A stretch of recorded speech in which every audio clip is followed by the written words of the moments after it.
So guys, in front of me is the S&P 500 futures chart, and as you can see today, we've seen a bounce in the market. Yesterday we had a horrific day trading here on Wednesday, where we traded all the way up from 3,400 all the way down to nearly 3,200.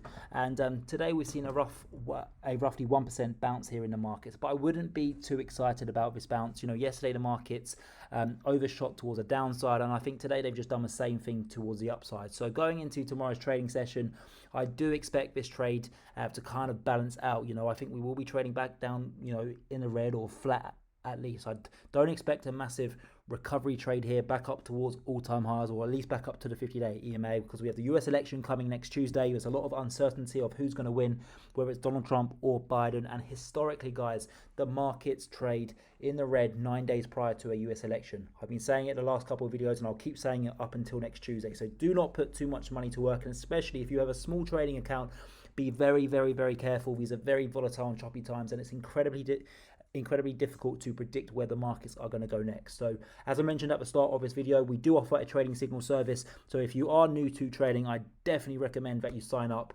because you will need some guidance through these very tricky times. But don't get me wrong, after next Tuesday, the markets typically go up after a US election. Doesn't matter who wins.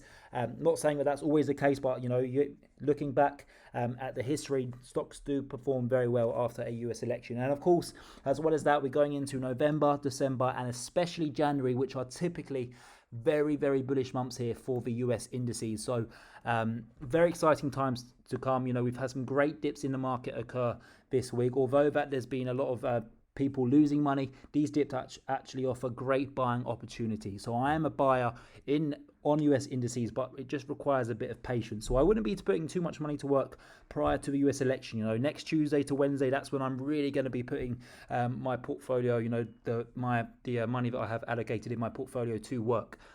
So next week is a very big week, and as I mentioned at the start of this video, do sign up to the trading signals, because you will make money next week if you act well. So I'm a buyer here in the S&P 500, but not yet. I'm going to be patient. No interest in selling, because below we have the 200-day EMA and the 3,200 area, which has offered plenty of support in previous trading sessions. I'm a bull. No interest in selling.